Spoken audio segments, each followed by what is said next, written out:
Good morning, everyone. Welcome to the second part of the editing tutorial by Dr. Ron Caspi. The format will be pretty much like, well, actually, because we have fewer people, we'll keep the talking channels open. So if you have a question for Ron, just go ahead and unmute yourself and ask as we go. We're up to 6 attendees. As long as it stays small, we'll run it this way. So Ron, I guess it's over to you. All right, I'm just gonna paste again on the chat the address where this presentation can be retrieved online. So if you wanted a copy of this presentation in a PDF format, it's available there. And this time I'm gonna post also one more link. We have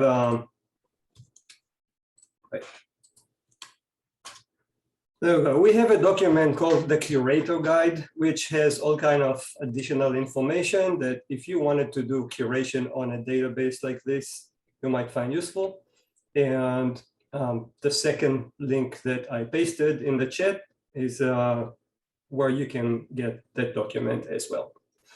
So we can get started. First, I salute you. You are the brave souls that remained here after the first session. That's impressive. I guess I haven't been successful in scaring all of you off. Let's see how it goes today. So I'm gonna share my screen and move on to the presentation. Yeah, we had someone raise their hand and Yeah, sorry. I'm not sure where did you paste the links, but it doesn't appear on my chat window. So that's why I was asking. Oh, yeah, maybe Ron, you need to send it to everyone. I guess I didn't send it to everyone. So let me do it again. Thank you very much. Yeah, sorry about that. Oh no, I mean, I thought it was something like that, but just so we don't continue and just we can follow everything at the same time. You are right. I thank you. Thank you very much. So I assume now you can see it, right? Perfect. Yes. Thank you. Excellent. Thanks.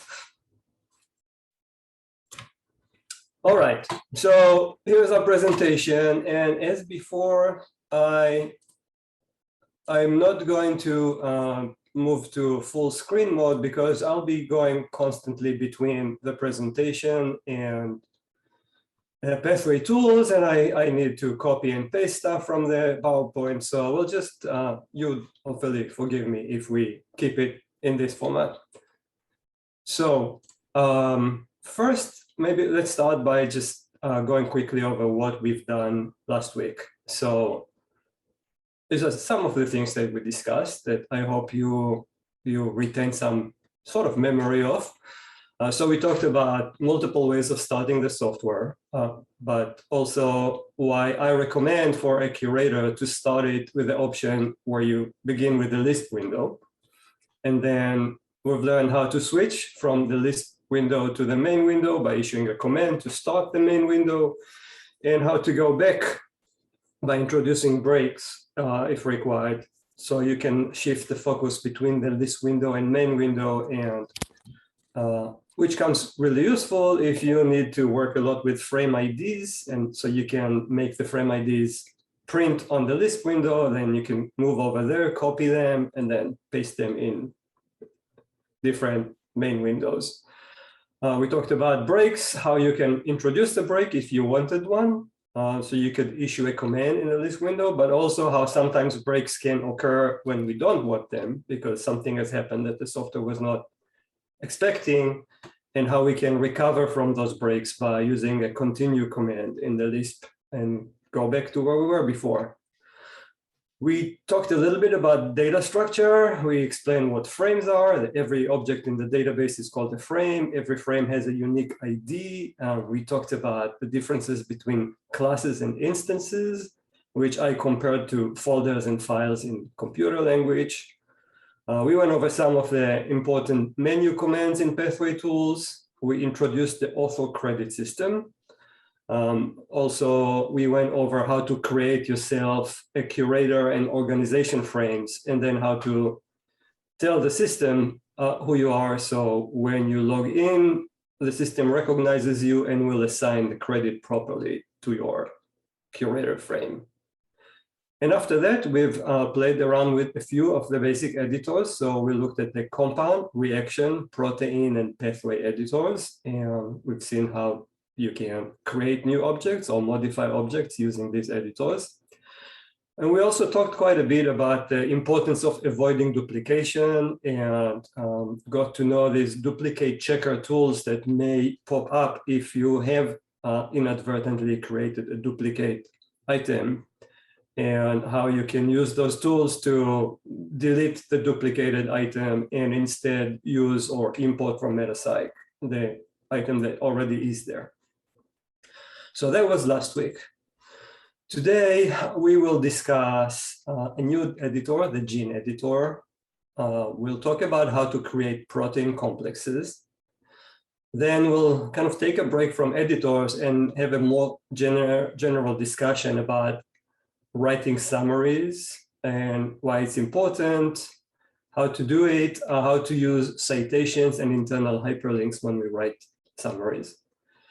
And then we will move to yet another set of editors that are used to define transcription units and curate regulatory interactions. And after that, we'll be done with the editors per se. We will talk about a set of tools that we call PGDB refinement operations that are not a simple editor, but tools that help you make corrections and introduce additional data that can improve the quality of your database. And we will finish with a couple of things that you may not want to do now when you create a new PGDB, but a year later down the road, you might want to do it to make sure that your PGDB is still up to date and can incorporate new information from MetaPsych, and also a tool that will flag errors that might have accumulated over the time during curation and how to that helps you fix them. So without further ado, I will move on. I guess I should remind you that we have created last week a database, a copy of this database for the Cyanobacterium Arthrospira platensis. And I will continue using that one in today's examples. And if you have it installed on your system and you want to follow me as we go along, then please use that specific database. So let's move to genes. So here's the software, here's the home screen. And if you've done what I've done, then you'll have two databases with this name, the one that was built in, which cannot be edited, and the one that we have created that is editable. So that's the one we want to select. And I will just pick up any gene, a random gene. I'll go for DNAA, why not? So here's the gene DNAA. There's not much going on in here. If I wanted to make changes in the gene editor, I will have to right-click on the gene name and select Edit, Gene Editor. And the editor opens. So it's a simple editor, and what does it let us know? Well, for one thing, I don't know why exactly we don't classify it automatically, but genes are not classified when you create a new tier 3 database. You see, it says here class unclassified. If you clicked on that, if you want, if you wanted, you could change the type. Like this is clearly an open reading frame because it encodes a protein. So ORF will be more correct than unclassified for it. It doesn't make a difference usually. In some cases, it does. So we'll get to an example where you would have to do that. But also, if you are going over it and you found that some of the initial annotation was not correct, and a gene really should have been a pseudo gene, and it could be a cryptic gene, uninterrupted gene, truncated genes, you could classify it as such here, and that could be useful. Other than that, there are places to put names. Often RefSeq notations miss many gene names. So if you do curation, it's very useful to add the missing gene names because often people will try to search your database using a gene name. And if it's not there, they're not going to find it. There are places to put synonyms and accession numbers. You could put links to other databases like, I don't know, NCBI, gene. It's a little annoying the first time you do it to scroll through and look for what you're looking for. But next time you'll do it, the one that you selected will jump to the top. So it'll be a lot easier to do it the second time in the same session.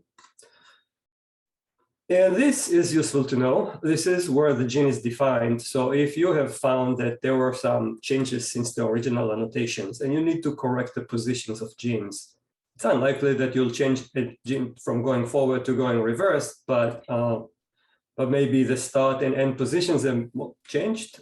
You can define it here. The second editor that you'll find in the gene is called isoform coding segment editor. So what does that let us do? Multiple things. For one thing, if you have isozymes, you can define them here. So right now there is one protein, DNA protein that has been defined when the database was generated. If you're working with an organism where multiple isozymes are known to exist and you want to add one, you can do it by, say, create new isoform. And then it will ask you to give it a name and you continue. It's a pretty straightforward procedure. Another thing that you can do is define coding regions. So obviously, if it's a eukaryote, you're going to have exons and introns. You can specify the different exons here, and then the system will know what it means, that it will know how to form protein sequence properly. And also the diagram that will be shown on the gene page will be like this, where all the different exons are shown like this, and the introns that connect them are drawn by thin lines. But also, even in a prokaryote, sometimes we have special cases, like, I don't know if you guys are familiar with ribosomal slippage. Many organisms have used this as sort of a system to control expression of genes. So, for example, this gene might have multiple reading frames. So let's say there's one reading frame that goes to position 1000. And then the ribosome slips one position and continues with a new reading frame from 1000 to 1362. So there was a -1 frame shift in this event. You can define it this way. I've run into a lot of it, for example, when I was working on H. pylori, which use it pretty often. So if you've done that, one way that you will notice is if you go to the genome browser, I don't know, I guess you can't really see it here. I wonder why. Did it get that? It did.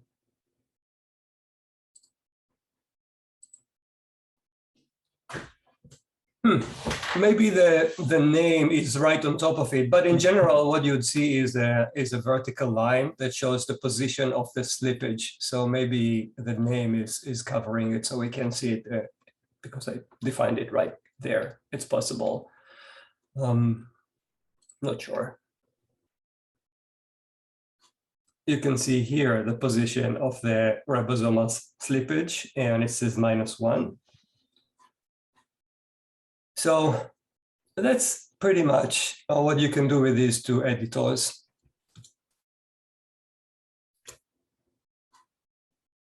I don't think there's a lot more to say about it. Guys, if you have questions, feel free to interrupt me at any point. I'll try to remember and stop and ask if you have questions every once in a while. But if something is unclear, just jump in and ask. I'll appreciate that.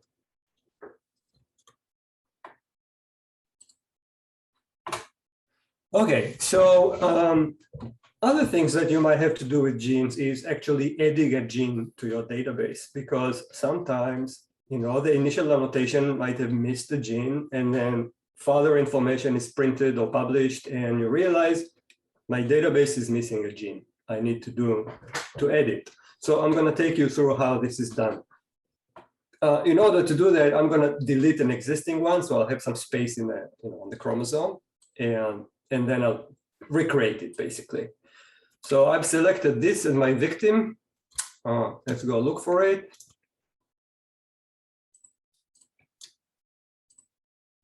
So it's a gene, small. I'm going to delete it. So I want to make sure that I get rid both of the gene and the product. So here's the gene, but I first going to delete the protein. It's a pseudo gene product, that's fine. So I'll click on the protein and go edit, delete frame. So now there's no more product, but the gene is still there. And now I'm going to right click on the gene and say edit, delete frame. And now it's gone. It's this area, but there's no more gene there. And now I'm going to create it from scratch. So I am going to go to the gene menu and say gene, new gene. And I get the gene editor. So I can give it a name. I randomly picked up the name PPTX for no particular good reason. And now I need to define where it is. So it's forward, and I'm just copying the coordinates that were for that gene that I just deleted. So I'll specify that the transcription direction is forward, the start position is this, and the end position is this. So it already shows me the sequence that is now being defined as the gene. Now I would want to add a protein to this. So for this, I actually have to change it from classified to ORF. Otherwise, you won't let me add the protein at a later stage. I can add the link. So if I will go to the NCBI reflink, refseq, let's see, NCBI reference sequence database. I'll paste in that link. That's pretty much all I can do here. I could put accessions, but I'm not going to worry about it. So I will click OK. And you can see that the gene has been created. So now we have a gene. We don't have a protein product for it. If you want to do that, you need to create the protein specifically. So, I called it PPTX just so it'll be easier for me to refer to it. I can go and say, create new protein. It's going to be a polypeptide, and the gene is this gene that I called PPTX. System recognizes it. All right, so here is the protein editor, which you've seen last week. And I can say, I can give it a name. I've selected this name. And I can put a link in your protein to refseq, this time to the protein database. So I'm scrolling down in the protein editor, looking for the database links. Here's, I think that's basically it. Yeah, it's up there because I've selected it before. So I'll paste it. Okay, and now we have a protein connected to this gene. We have the links that we've added to the gene and the protein. We're done. I can, if I want, I can save it.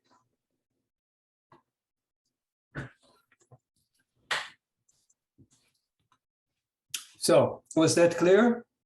Any questions about creating genes, modifying genes? Hi, Ron. Can you hear me? Yes. Hi, it's Stephen Marygold from Pubmed. Hi, Stephen. Hi. Just with the gene editing steps and like adding a new gene, if you've established your database based on a RefSeq submission in the first place, I guess with that initial load, all of your gene names and synonyms should be there. Yes. You won't have to manually type those kind of things in. Usually you don't have to do it. All the positions and the definitions will be there. What I found that RefSeq often does, I don't know why, is they omit gene names.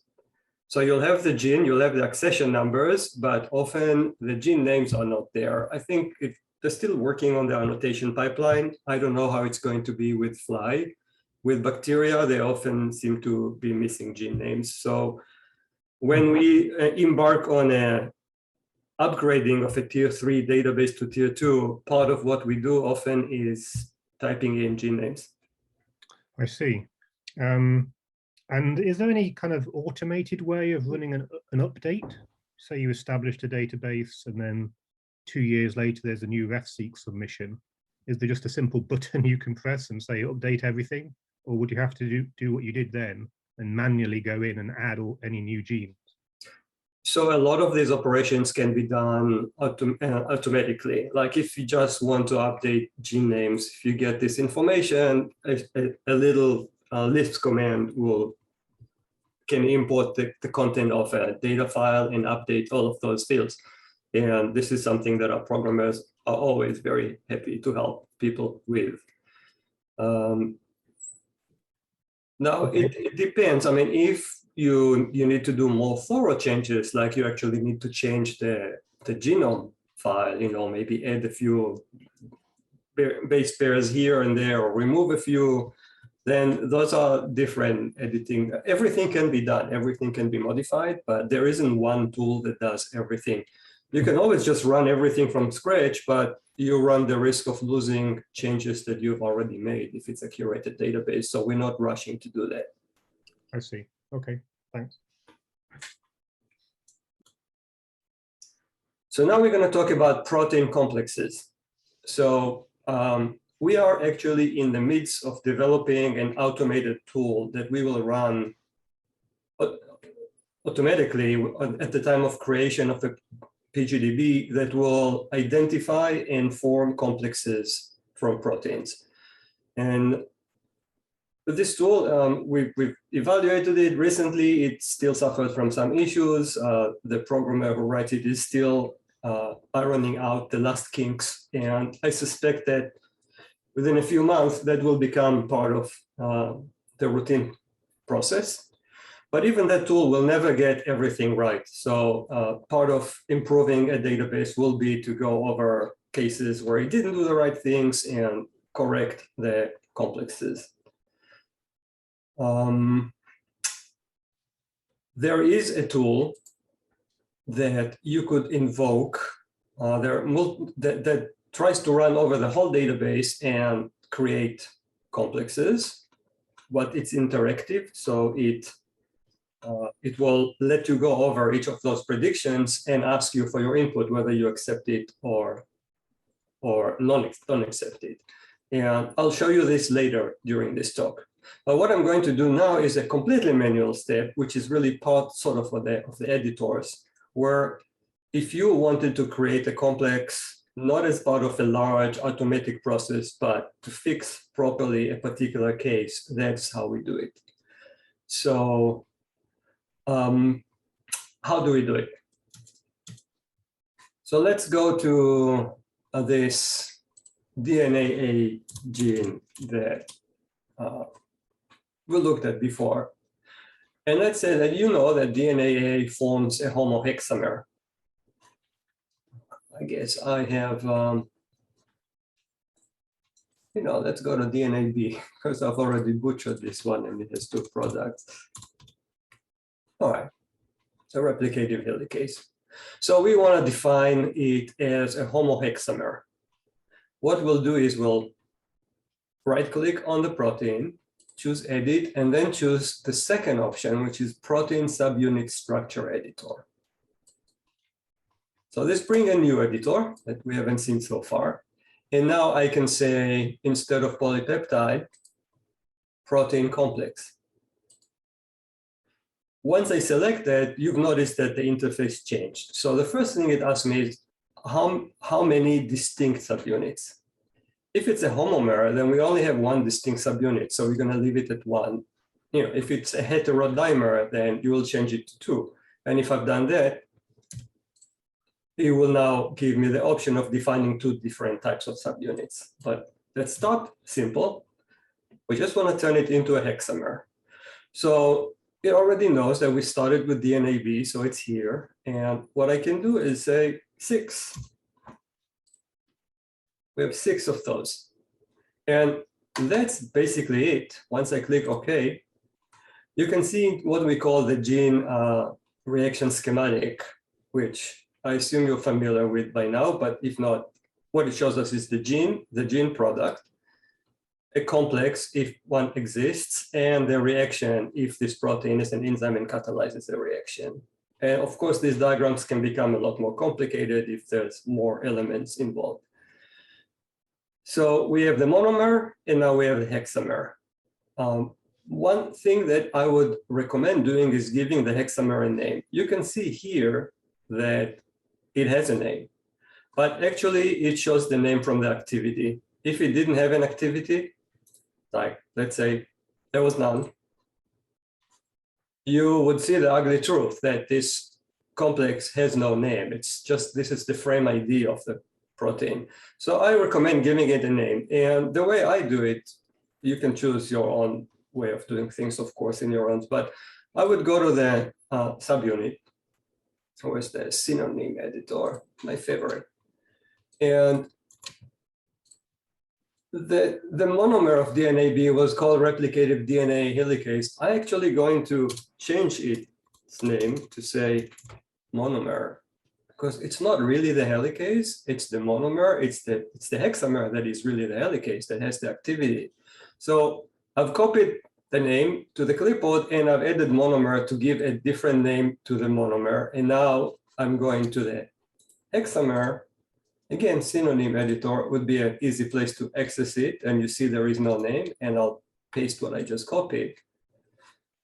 So now it's really called replicative DNA helicase. And here, this is the section of the page that talks about subunit compositions of complexes. It says subunit composition of replicative DNA helicase is 6 of the DNAB, and DNAB equal replicative DNA helicase monomer. So everything is cool. So that was a really simple example. Now we're going to do a more complex one. We are going to define ATP synthase for this cyanobacterium. So first, we need to see what's there before we make any decisions. So I'm going to go to the protein menu and search by the substring ATP synthase. And let's see what we have. So we have these 2 things which don't have subunit next to them. So that suggests to me that these are probably complexes that pathologic has formed. And for some reason, we have 2, not 1. Which is most likely a mistake. Then we have 10 subunits that says ATP synthase subunit, different names.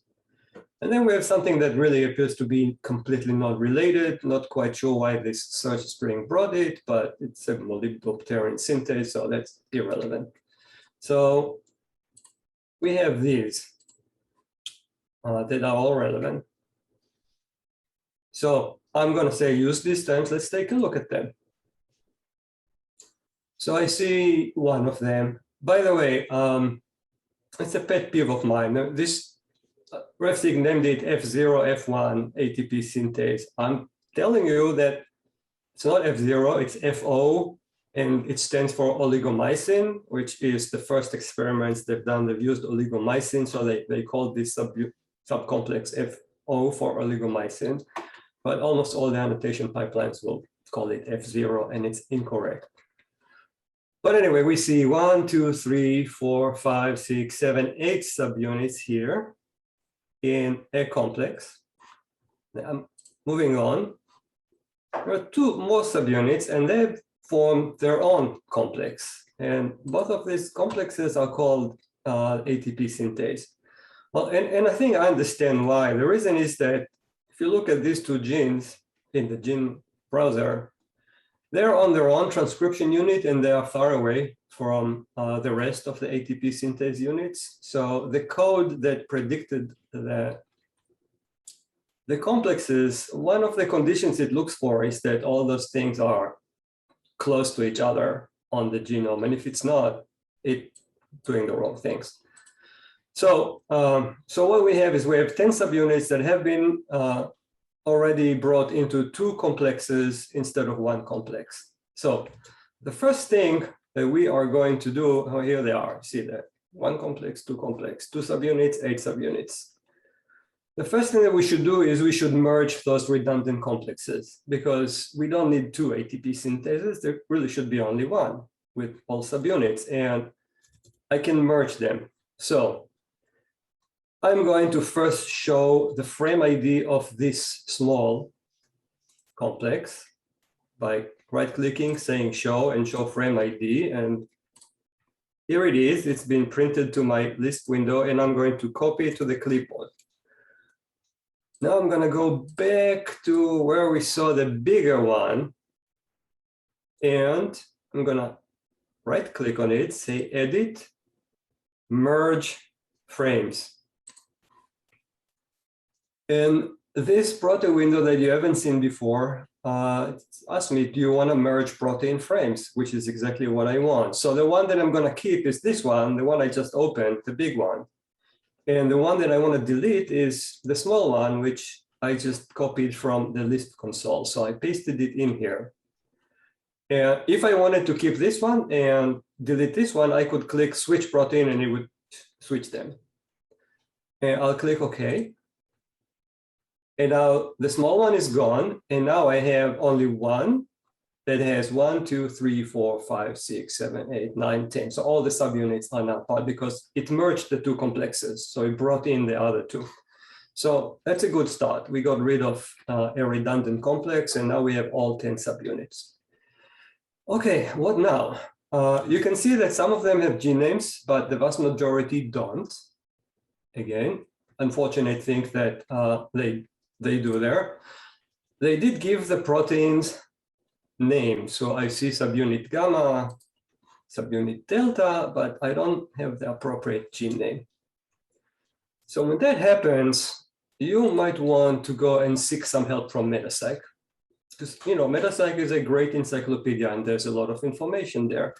So I'm gonna click on the ATPase synthase reaction, which is gonna be also present in Metapsych. And I'm gonna say right-click, show frame in Metapsych.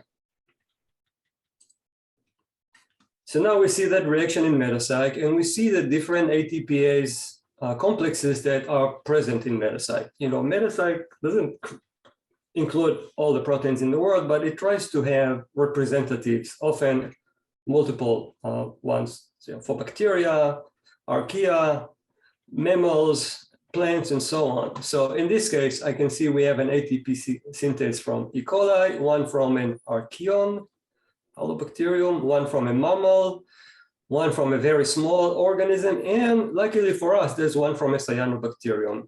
And since we're working on a cyanobacterium, that's probably going to be a good one to look at. So I'm going to look at this. And there's comment, which would be useful. Maybe I would want to bring that comment to my database if I was curating it. But this is really what I want to look at now. So this is how the complex really is. I can see that it has two main complexes.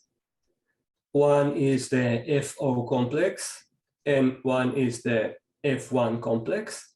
And I see that the F1 complex has 5 genes, and the FO has 4 genes, and it tells me which ones. And I also see that there's a little more substructure going on. Like in this case, these two subunits form a hetero It's a hexamer, really, that is made from 3 of these and 3 of these. So there's more information. So ideally, what I would want to do in my database is replicate this. I think to, no, I'm trying to do back and not home. So here I am here, back in here. To make my life easier, I'm going to give the gene names. So subunit gamma is ATPG. Bear with me, it will take a second. It will make our life a little easier later. Oops. Oops, twice. ATPG.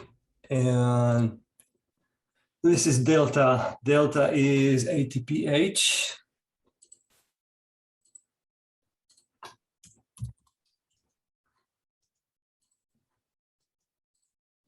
This is subunit B. B is ATPF.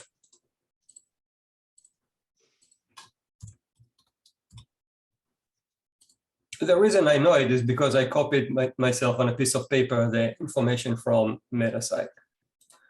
This is B prime, so this is, oops, I want to do the gene. This is ATPF2.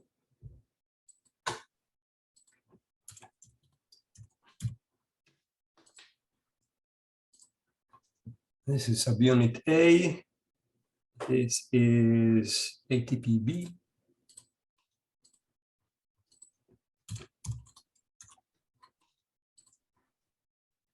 Two more. Subunit I. We'll talk more about it in a second. And last one, epsilon, which is ATPC.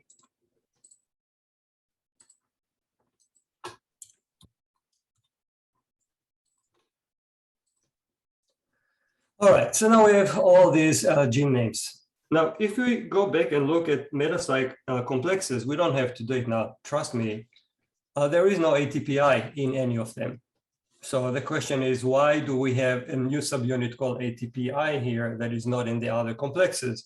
So if you go and do some literature search, or the easiest way for you in this case would be to look it up on EcoPsych, you will find out that ATPI is actually not an ATP synthase subunit. It's an accessory protein.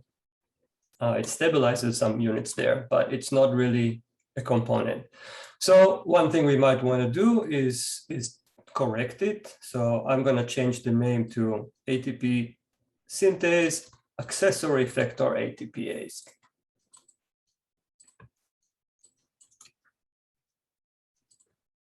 And it should not be part of the complex.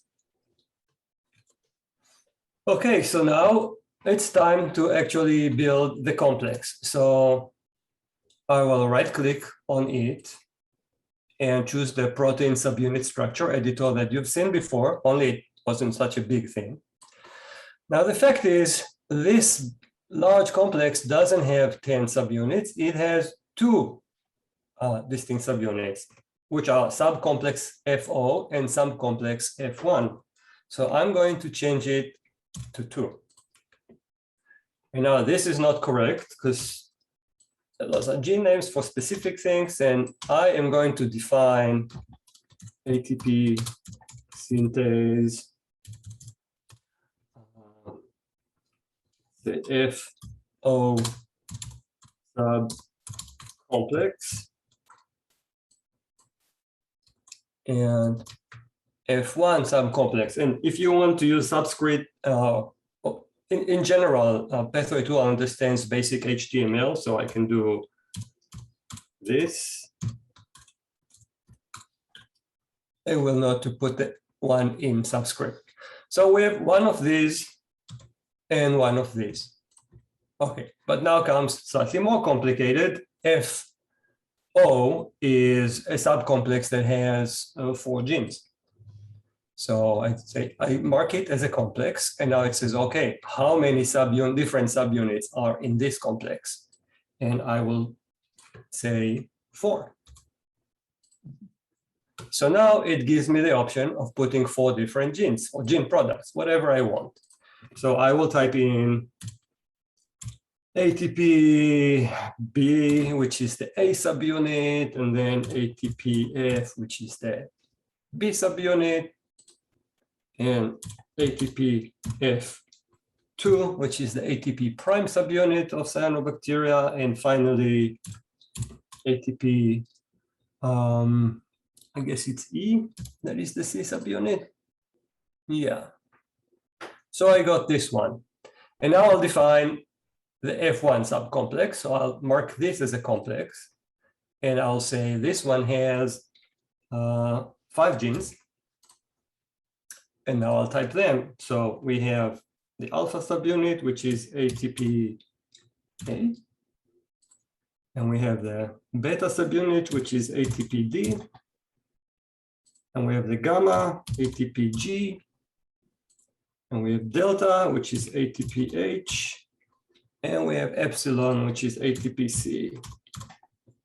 All right. Now I could also give some information about numbers, like subunit C. I don't know how many it changes, but it's usually running between 9 and 15 subunits. I'll just say 10. Maybe that's correct for this one, maybe not. And these guys are only at 1 each. And then ATP-A and D, they form a complex, which I'm not going to define right now, and there are 3 of each. So I can say 3 of each here, and then 1 for the others. Let's see what we got at this point. So it already looks a lot more correct. We have the ATP synthase. It has the 2 subcomplexes. This one is made of these 4 genes. This one is made from these genes, and the subcomplexes are named properly. It would be nice to name this with an O instead of 0, and we can put the subscript here.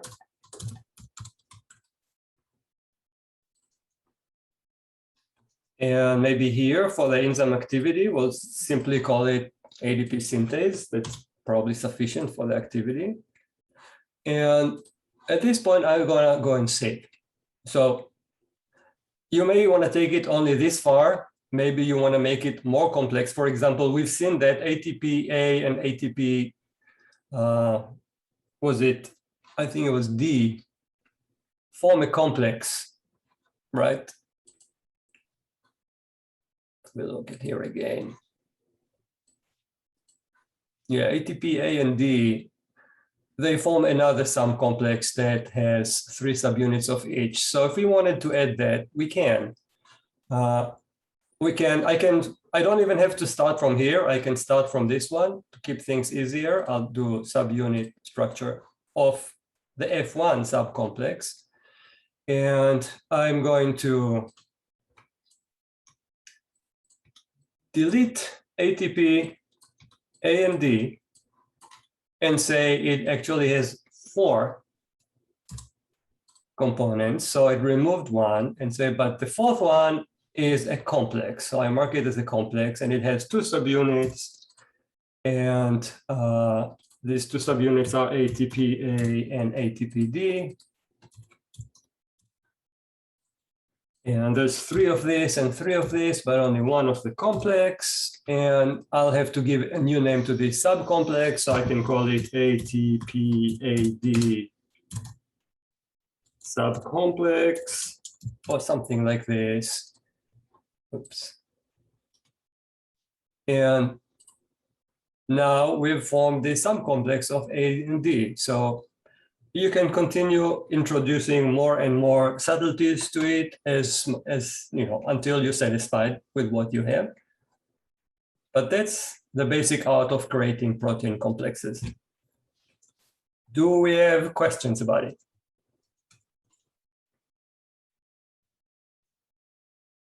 Guess not. Then we will continue. We've just went through that. Okay, one last thing I want to mention about complexes is that sometimes you need to form a complex with not just from protein. For example, ribosomes, which are pain to define because they're gigantic, but ribosomes are composed of mostly proteins, but also some RNases. So if you wanted to do this sort of definition, you can go to protein and say, that's not true. You want to go here and say, edit protein subunit structure editor. And instead of protein complex, you will select protein RNA complex. Once you've done that, it will now let you paste in the frame IDs of RNAs in the system and accept it. Otherwise, it wouldn't accept those. But since you defined it as a protein RNA complex, you can define the RNAs and it would work just fine. The only difference is that RNAs look, I think they look triangular, and rectangular instead of circles. So when you look at your diagram, you will see a few triangles, and those will be the RNA components of the complex. So now we're going to shift, instead of talking about a specific editor, I want to do like a more general discussion about writing summaries and using citations in a database. So I hope that you all agree that citations are essential, really. It's like if you're trying to improve a database, one of the goals of such a PGDB is to be a place where you can get everything together in one place. A well-curated database like EcoSci, I guess is the ultimate example. It's sort of like a one station serving everyone. Everything can be there. I mean, you can refer from proteins to all the papers that have been published about them. You can enter any type of data, regulatory data, and so on. But to do it properly, you need to write summaries that help people understand. Instead of just throwing 7 references on a protein, and then you don't know what information comes from each paper, it's a lot more useful if you could write a small summary and like take the main finding from the paper, write it in a sentence, and then put that reference at the end. Because then people know what paper was used to derive what conclusion, and in general, it's more useful. So for using references, it's easiest if they have a Pubmed ID. So for example, here's a Pubmed ID. If I wanted to add this, any protein editor has what's called citation boxes, which are these fields next to the word citation. If I put in a Pubmed ID in one of those citations, as soon as I close the editor, the system just connected to the Pubmed server and retrieved that information. So you can see it now appears here. It's Chuk 21, and if I put the mouse on it, it shows me what's in there. And if I scroll down to the bottom of the page, there'll be a reference section, and that publication is now listed below. So very, very easy if you have a Pubmed number. Now, I told you that I think it's a lot more productive if you can actually write a small sentence and then put this reference in context. So here I wrote a little summary, ATP synthase found in the thylakoid membranes of photosynthetic organism, blah, blah, blah. I want this citation appearing next to this sentence. So the way I do it is I click on this button here that it sits for citations, and it adds this construct. And I can cut the Pubmed number and put it within the brackets, the square brackets within this contract. And once I've done that, if I close, you can see the sentence that I put, and now the publication appears within the context of that sentence. So you could do it many, many times. If you wanted to cite multiple publications for this sentence, you can place the cursor anywhere here, click Sits again, and it adds another set of brackets, and you can type in a different number. And the system, it doesn't know that it's the same, it just shows it, but you can put any number of publications this way. So this is what we do when we have a Pubmed ID. And by the way, you don't have to do it the way I showed you, where you first paste it here and then copy it here. You could just write a sentence, put the Pubmed ID right here within this sits construct. When you close OK, the system will retrieve the information and create the citation. If there is no Pubmed ID, then it's somewhat different. Ideally, you'll find a DOI. DOIs are available for almost all papers. So if you want to put a paper by first author Kra, published in 2010, that doesn't have a PubMed number, but does have a DOI number, then the way you do it is you must start through a citation box. So you can use any format that you'd like to. Our standard at SRI is we will use last name followed by the last 2 digits of the year of publication. So I will type this here in the citation box. Now, once I click outside of the box, the system comes up and tells me, I don't know what it is. This is not a PubMed ID.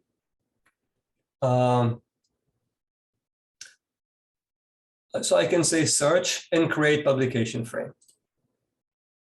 And once I click on that, I get the publication editor. It's yet another editor. If I have a DOI number, I can paste it here. And as soon as I click outside of that box, system talks to the DOI server and brings in the information. I like to do this and with DOI that way I showed you, which means you're looking at the editor, because I've found that DOI is less reliable than PubMed. They often have errors in there. For example, it could be a paper that was written in 1963, but came online in 2020, and they will put 2020 as the year of publication instead of 1963. So when I work with DOIs, I do it this way. So then I see exactly what was brought over, and I can make any changes. If this was the wrong year, I can now type the right year. You know, that's not important for most people, but we try to, I think we might give up at some point, but we try to have consistency in the way we have our references. So for many years, we didn't have uppercase in the middle for every word in the title, because PubMed usually doesn't do it. But it's very often the case with DOI. So I would actually, in MetaCite, I'll go and change all of these.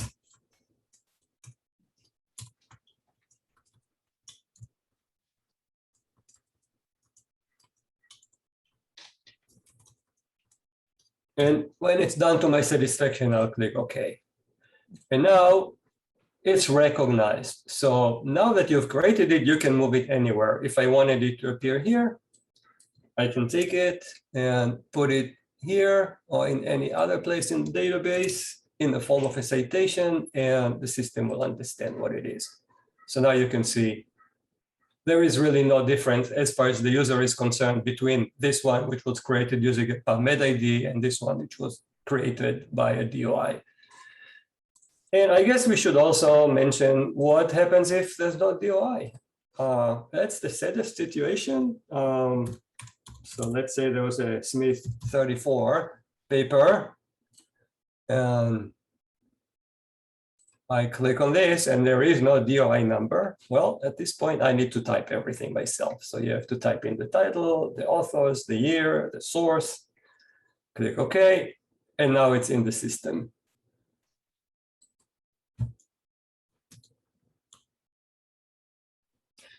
Any questions about working with citations?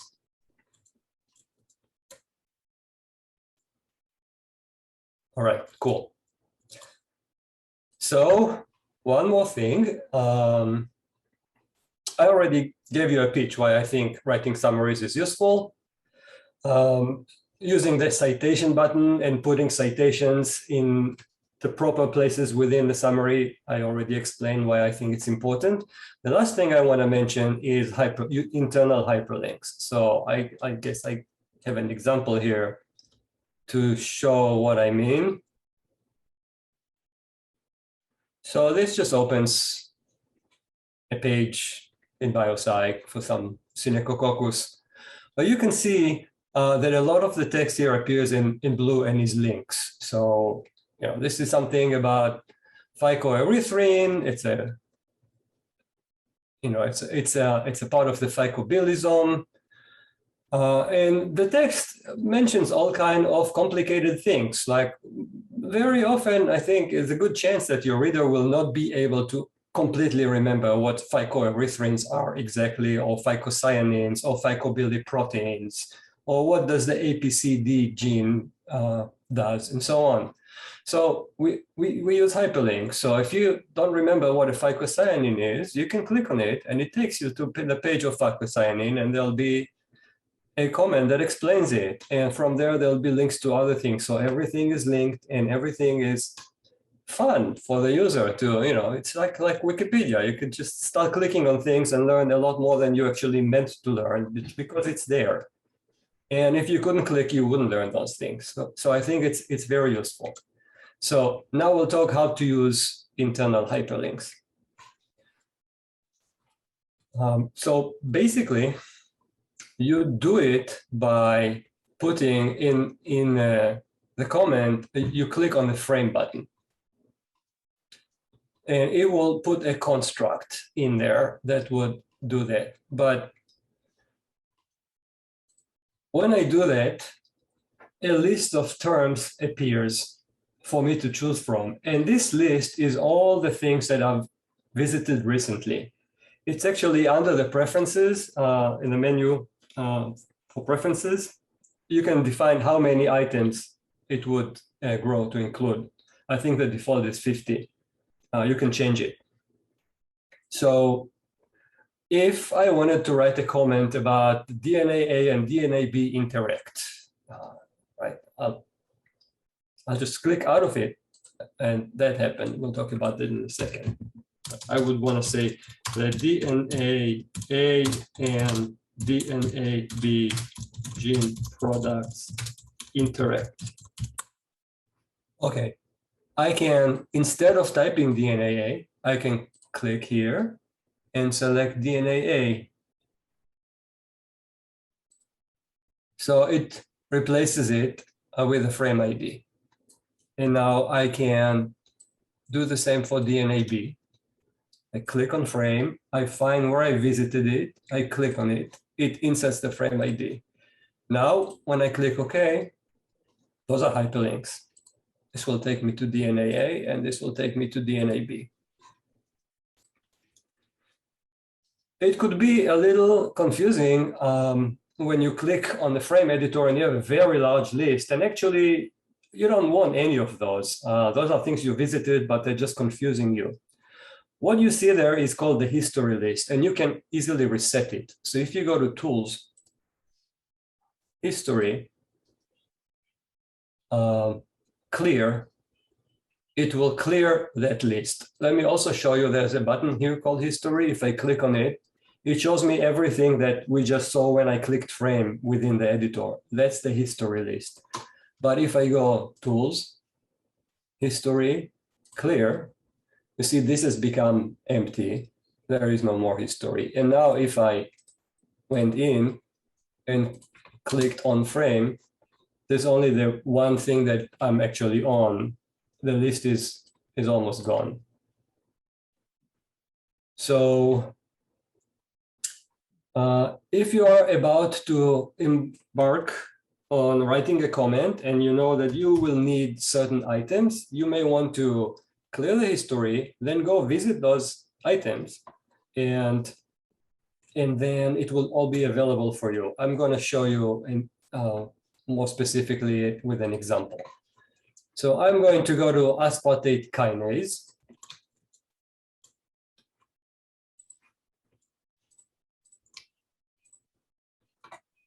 Which is an uncurated enzyme, and I want to put this comment for it. So protein editor. I'm going to get rid of this nonsense and put this comment. And it says EC2724 aspartate kinase catalyzes the committed steps in the pathways that ultimately lead to the synthesis of amino acids lysine, threonine, and isoleucine. All right, and now I want to use some hyperlinks. So I can use a hyperlink for the EC number. So if I go to the reaction, now I can click on the EC number. That added the EC number to my history list. All right, now I also want to use links going to lysine, threonine, and isolysine. So I actually remember the frame I did, so I don't have to do it. So here we are at lysine and threonine and isoleucine. We visited those pages. They're all now in the history page. If I click on the history page, you can see I have lysine, threonine, isoleucine, aspartate kinase, EC number 2774, also the reaction. So now I can open my summary. And instead of this, I will just put a link to the EC number, which includes the name. And now I say amino acids lysine. So I delete lysine and select it from here. Threonine and isoleucine.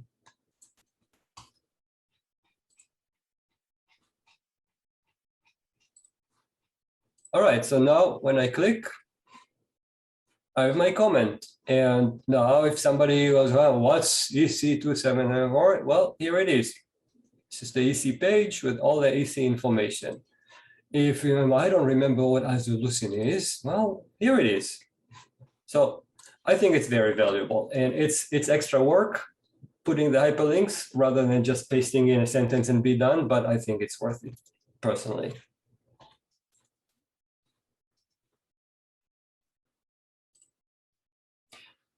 So one last thing about writing summaries. Often there is already a summary in something. Let's look at a pathway. So you have a pathway, never mind the internal comment. That's something that your users will not see and usually not very useful. But you have here the pathway summary from Metapsych, which is useful often. But let's say you wanted to keep this, but add a sentence about the actual pathway in your organism because you found this wonderful paper and you want to add that. Maybe you want to say something useful, specific for your organism. The problem is that if you open this, you will see that this is empty because the comment has not been copied. It showed from Metapsych directly. And if you type anything, it will replace the Metapsych comment. So now there is no comment from Metapsych. You've lost all that information. So what can you do about it? Well, this is what you can do. You can show this in Metapsych. And now you can copy this from Metapsych, and you might be surprised. How can I? It doesn't let me open the pathway editor because it's a built-in database. Well, here's the secret.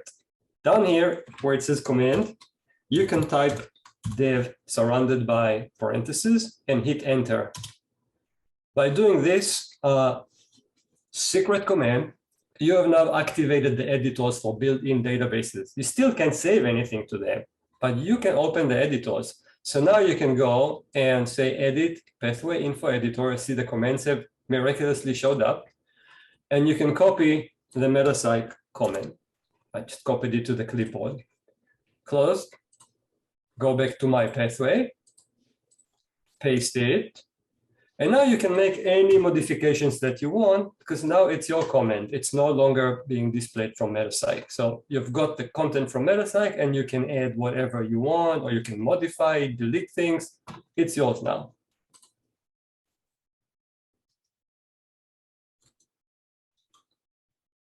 All right. Any questions about this?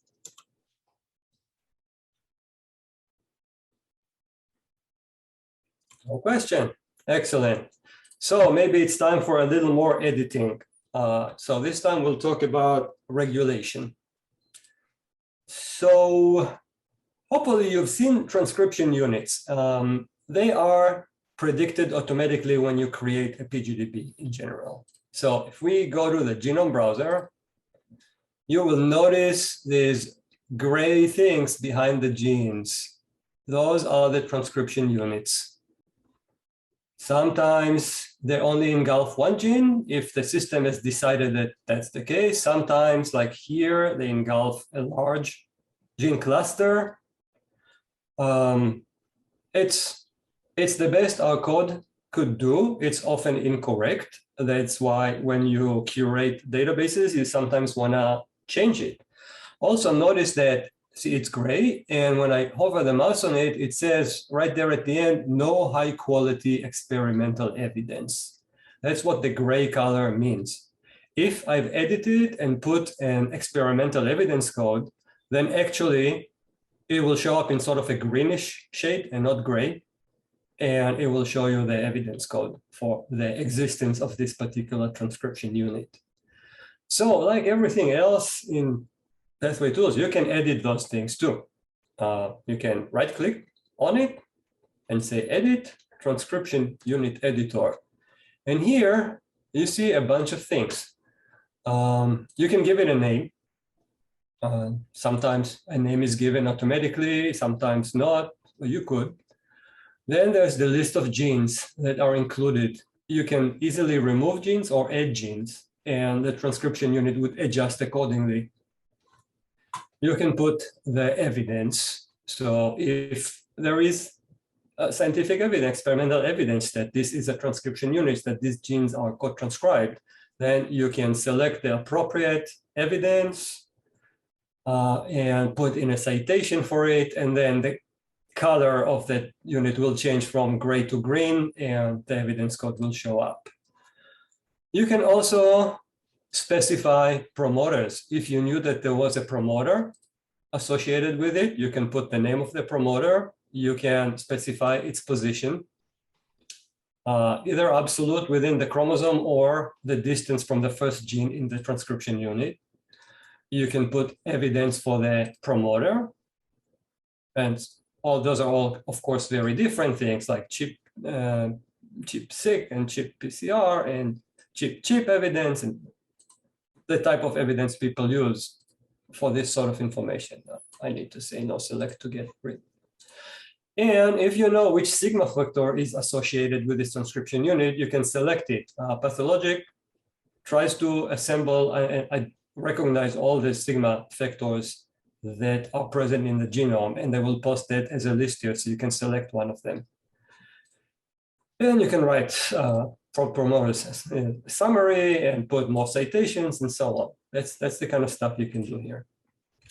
So we are going to do something so you'll see how it's done. We're going to make several assumptions that are unbased. They may be true, but maybe not true. It doesn't matter for us. We will go back to our ATPase and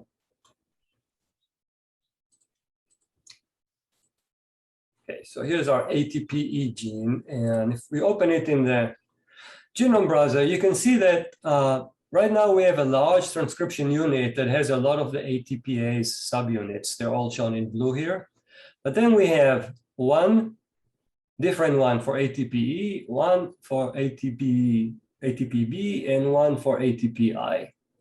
At least I actually know that, at least in coli, they're all in the same transcription unit. And I'm going to assume that that's the case here. So first thing I want to do is move these 3 genes into this transcription unit. One thing I want to do is delete the old transcription units, because if I think the gene belongs here, there should not be an old transcription unit for this. And you can see how those transcription, I can delete it right from here. I can click on this and say edit, delete frame, and you see it's gone. Another way of doing it is if you go to the gene page you scroll all the way to the bottom, it shows you two diagrams. One says gene local context, not to scale, where it shows you the gene and its neighbors. The other one is the transcription unit of this gene, which in this case only includes this gene. You can right click on the transcription unit here as well and say delete frame. And it's gone. Like if you go down, no longer.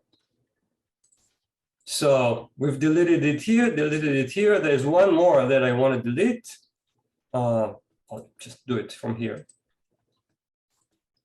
And now I want to move ATPE, ATPB, and ATPI to this transcription unit. So I will click on this transcription unit, select transcription unit editor, and add the genes. It was ATPE, was it B? I forget.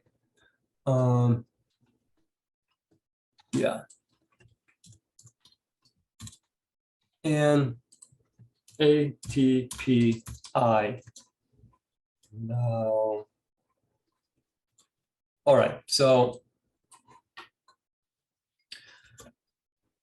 another thing that I wanted to assume is that this transcription unit is controlled by the sigma 70 factor. All right, so I'll go here and select the sigma 70 factor.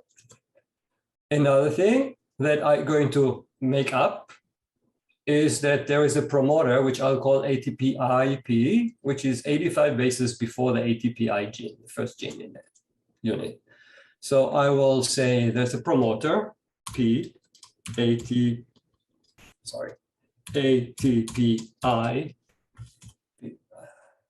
there we go, ATPIP, and it's minus 85 bases from the first gene.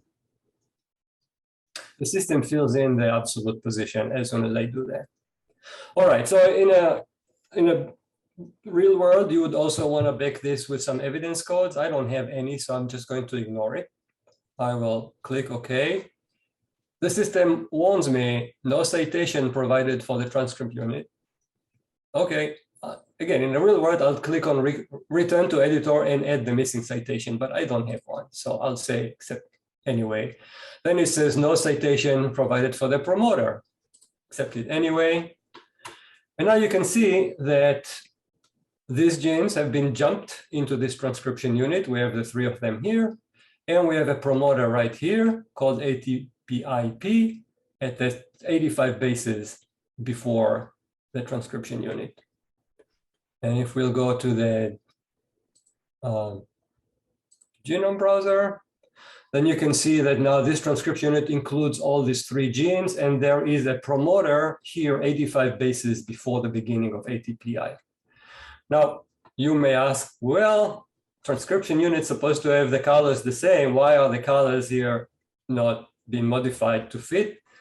Yeah, it's silly, but if you saved it and close the software and open it again, they will all be the same color. So it can only be changed when you restart the software for some reason. And here is the other thing I want to show now.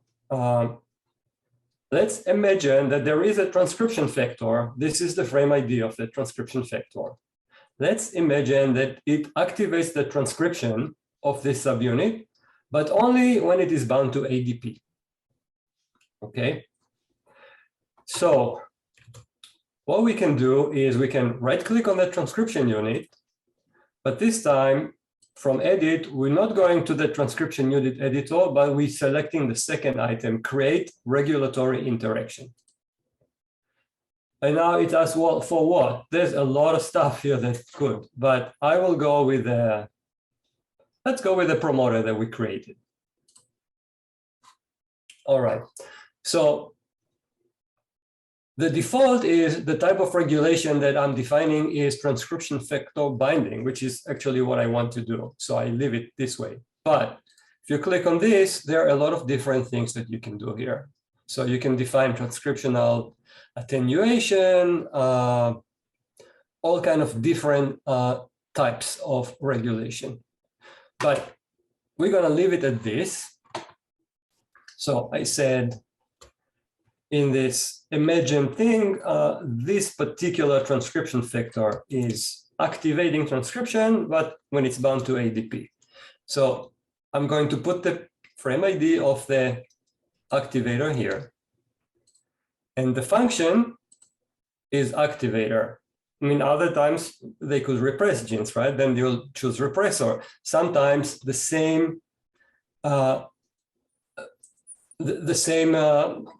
protein can repress certain genes and activate others. So you could say dual, but in this case, I kept it simple. So it's activator. And now I said, but only in the presence of ADP. So I'd say the protein forms a complex with this small molecule, ADP, and the active form when it binds ADP. This is when it does the activation.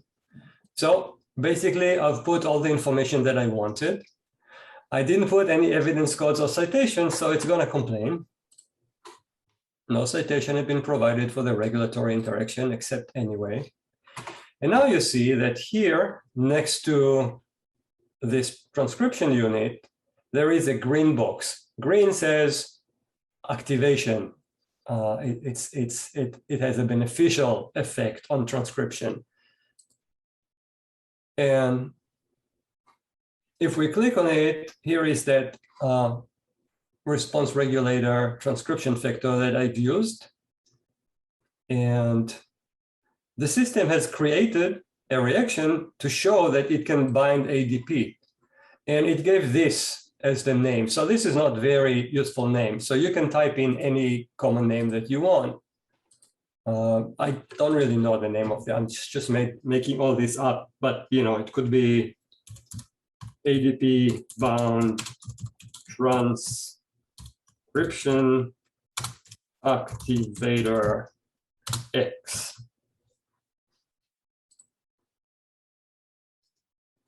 So we have this,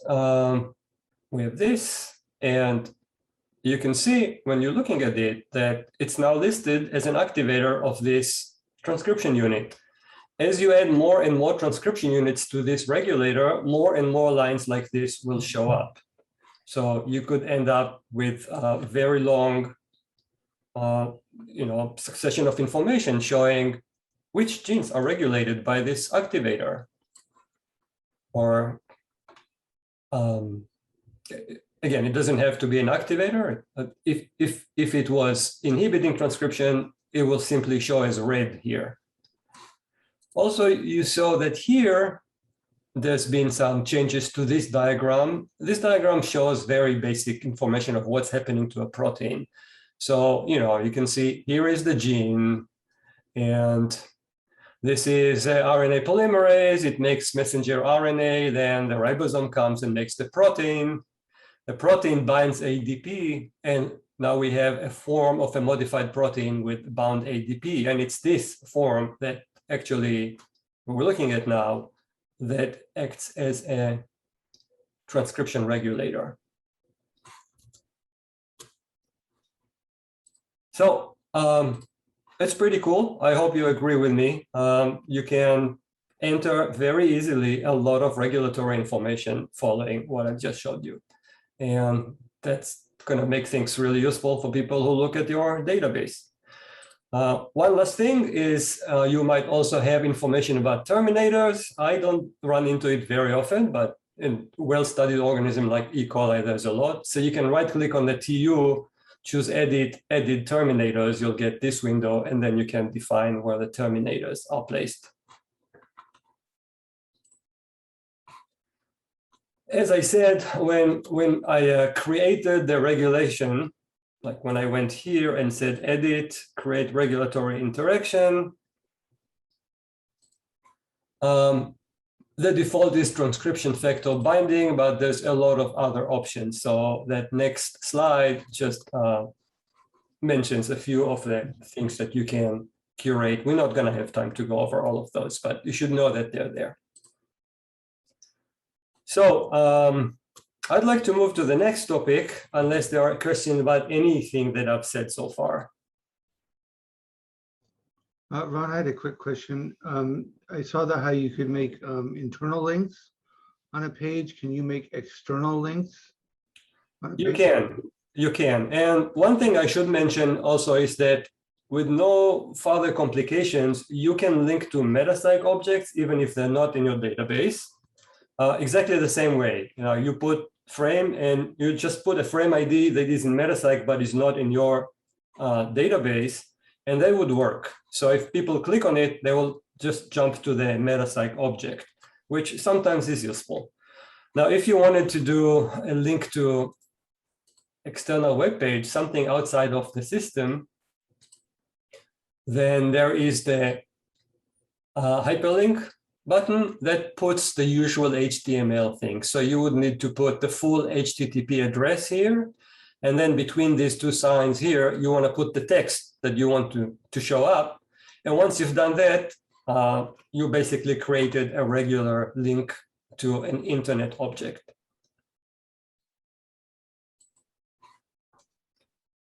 And I guess I should also show the import MetaCyc comment. That's not always going to work because a lot of objects don't exist in MetaCyc. But if it's a pathway, like I showed you how you can do the dev thing, you could also do that, and the comment from MetaCyc will be automatically imported to your frame. But I thought it kind of cool to show you the dev thing, the secret command that activates all the menus on MetaCyc. One more Yes. question that I had. That I saw that when you were creating a transcription unit, there were spaces for 14 genes.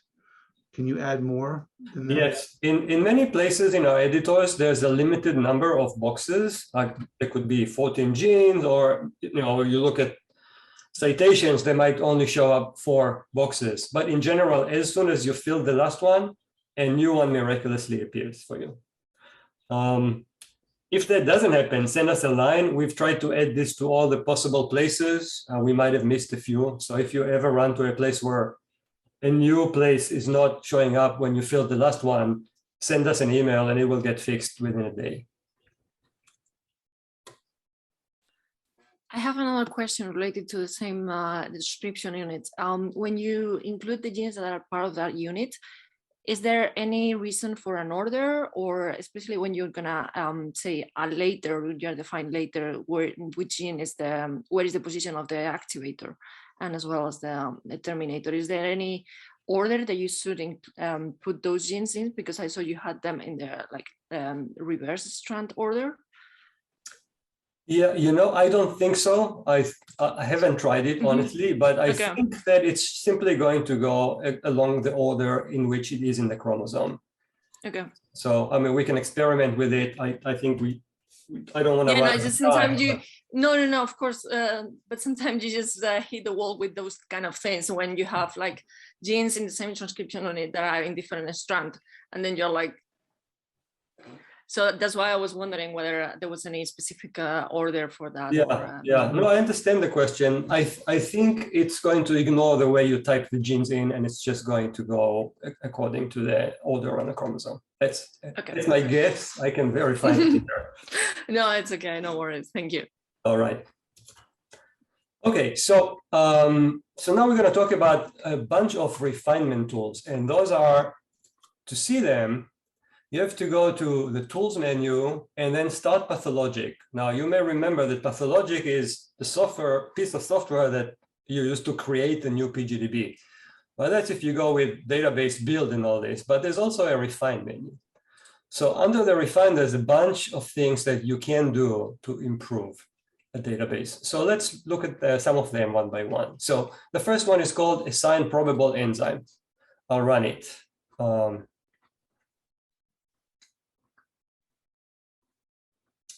I imagine it will show up at some point. So while we're waiting, I'll tell you that this tool lists proteins that it thinks they are enzymes, but it couldn't assign them to a particular reaction because there was some ambiguity. That's not broken, is it? It shouldn't take that long, but I don't know why it's thinking so much. Here we go. All right. So this is the list in our particular PGDB, and you see there are quite a few.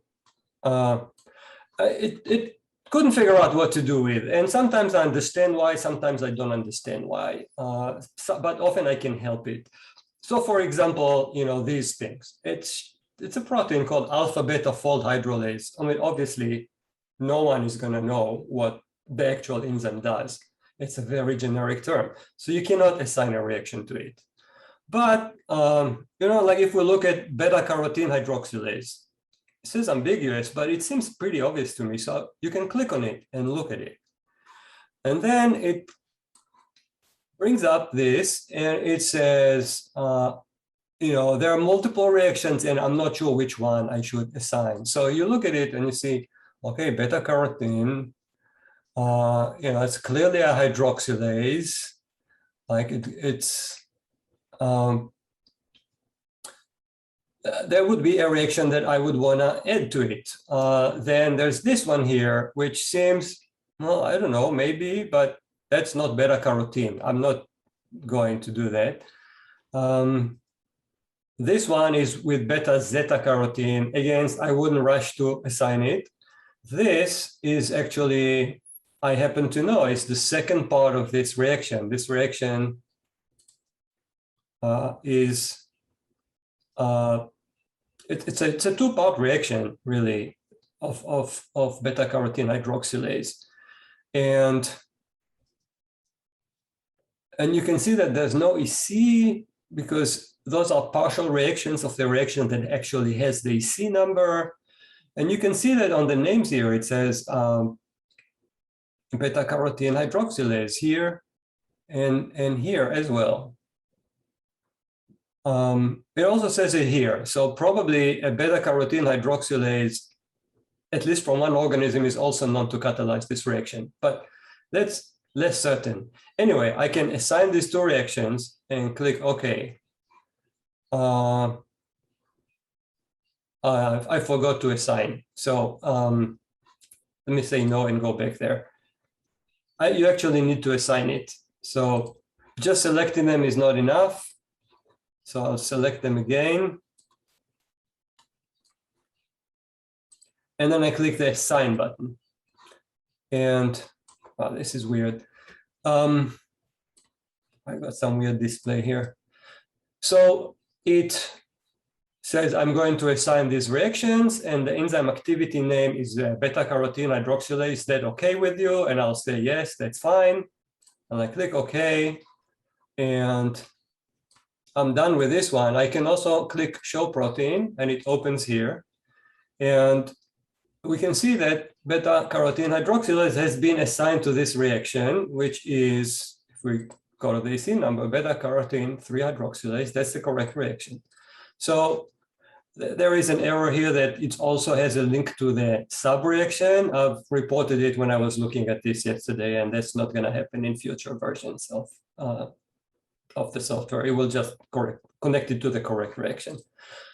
So my point is that you can often resolve those things by looking at them. Not every single one of them, but asparagine synthase, a lot of them where it says ambiguous, you might be able to resolve it. Also, I've noticed that often they will have things like ADP ribosyl glycohydrolase family protein. But if there's only one of those in the database, in my experience, it's always that is the protein, even though they annotated as family protein. So it's rather safe to remove the family protein from the name and attach it to the actual reaction.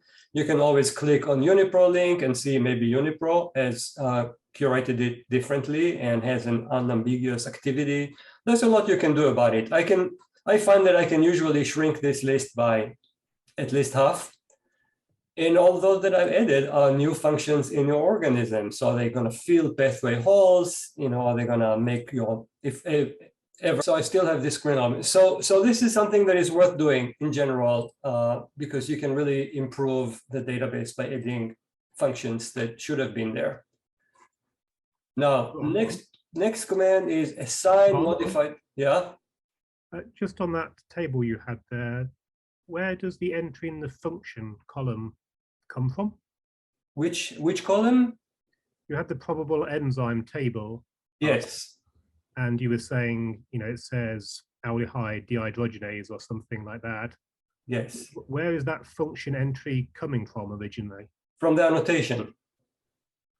It's like the gene name, effectively. Yes, it's whatever RefSeq have placed for their gene name or product name, most likely. I see.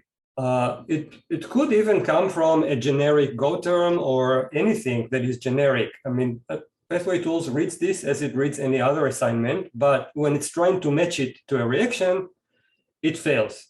And it fails either because it's not specific or it's ambiguous and it could match multiple things. And it just says, well, I don't know.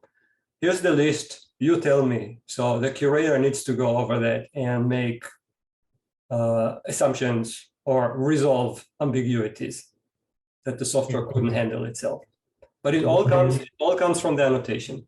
Okay, yeah. So as you say, the name in that function column will give you some information, but you may need to click out to UniProt or something to get more information.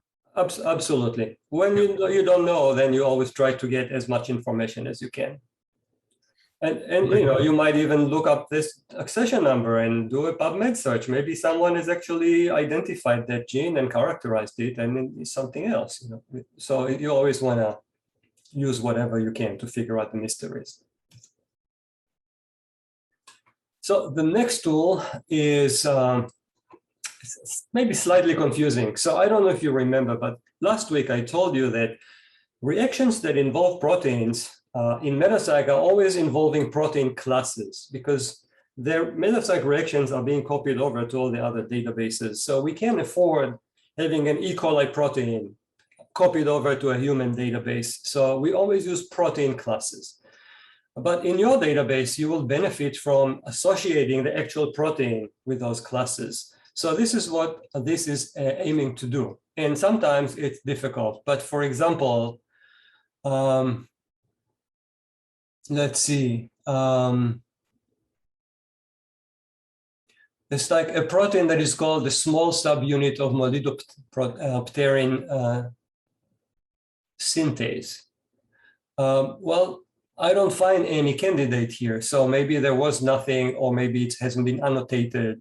But a thias sulfur carrier protein, you know, that's thias is involved in thiamine biosynthesis. And here we have thias right there. So we can say, okay, this is it. And we can select it. So now the system will know that thias is this thias sulfur carrier protein, belongs to that class. So here is the protein. And if I say assign selection,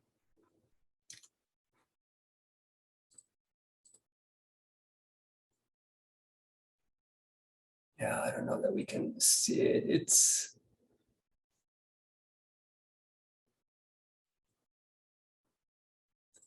let's see.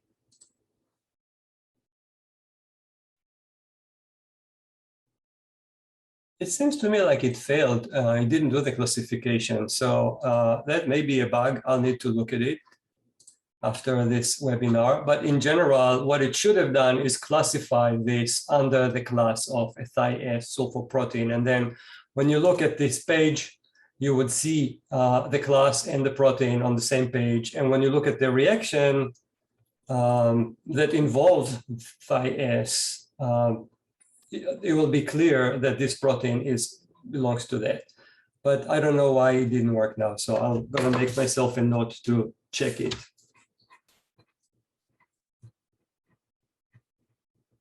It has been working in the past. I've done it many times, but maybe something happened.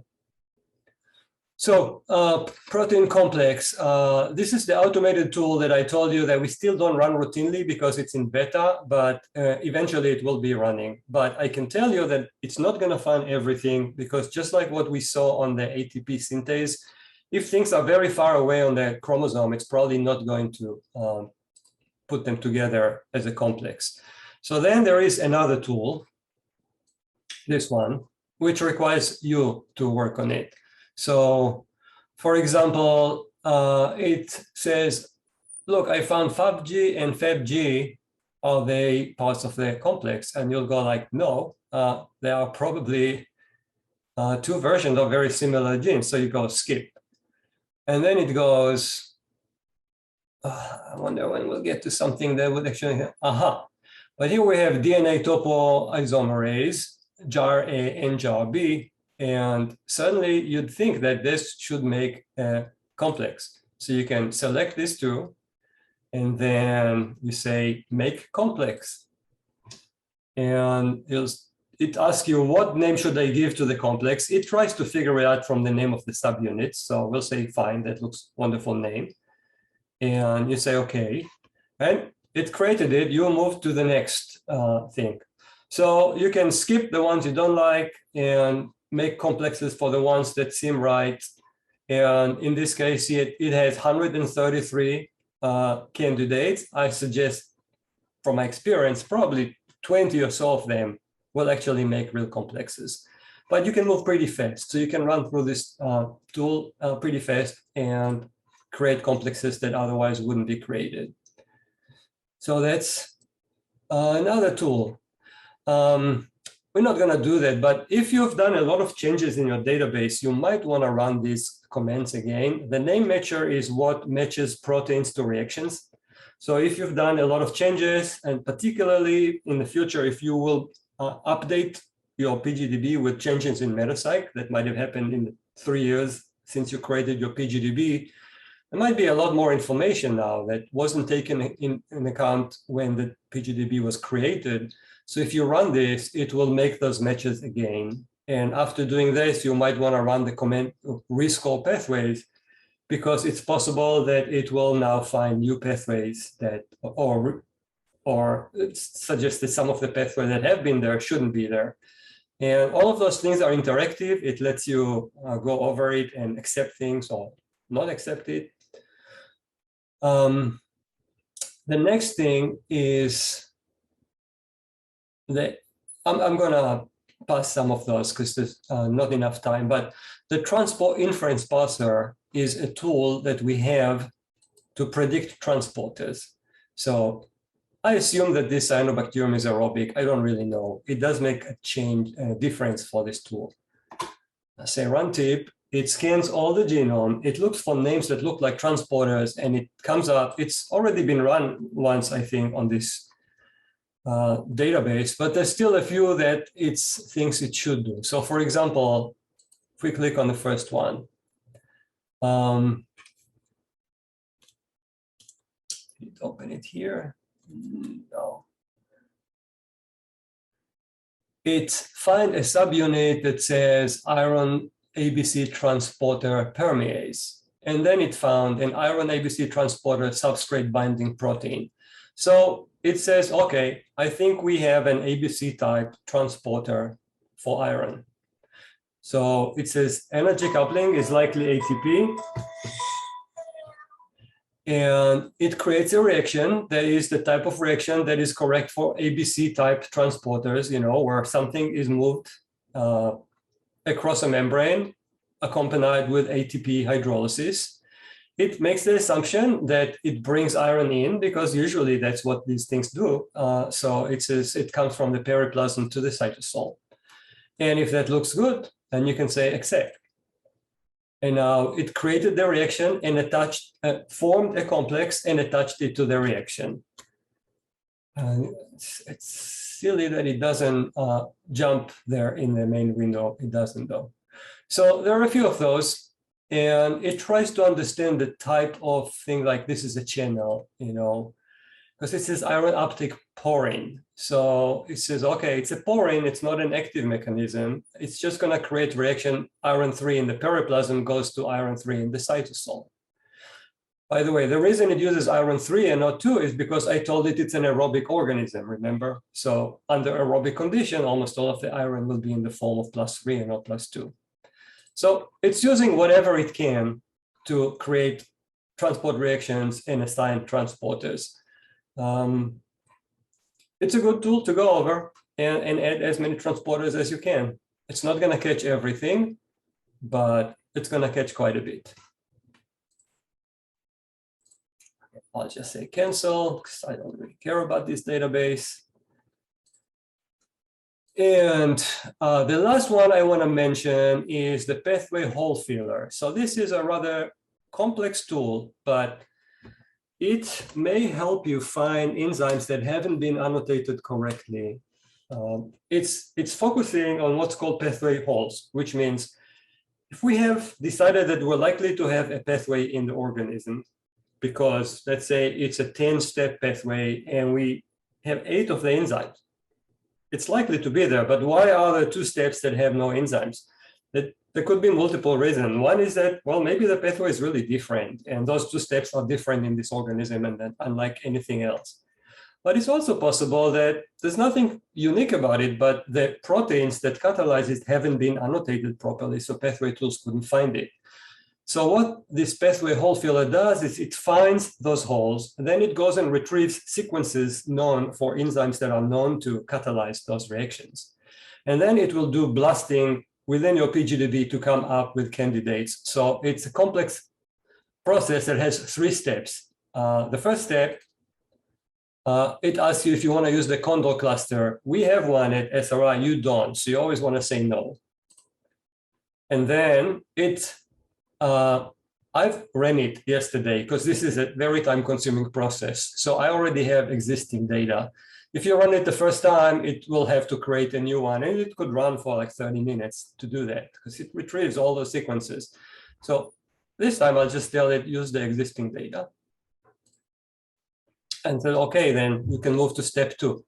So then you have to go and run step 2. And now it's actually says, okay, which holes do you want to fill? So you can say all pathway with holes, or you can specify specific pathways or reactions. If I say hole, it's going to take some time too, because now it's identifying all the pathway holes, and then it's going to come up and figure out where it can find candidates and where it can't. So this is moving fast. I don't know if you can see it, but it says like no candidates found 2 candidates, found 1 candidate. It's just going over all the holes in the PGDB and tries to identify candidates. Ron, would Yeah. it be possible to see an example of a pathway with a hole in it? Yes, we can look for one easily, I'm sure. Let me find a pathway. So let's see.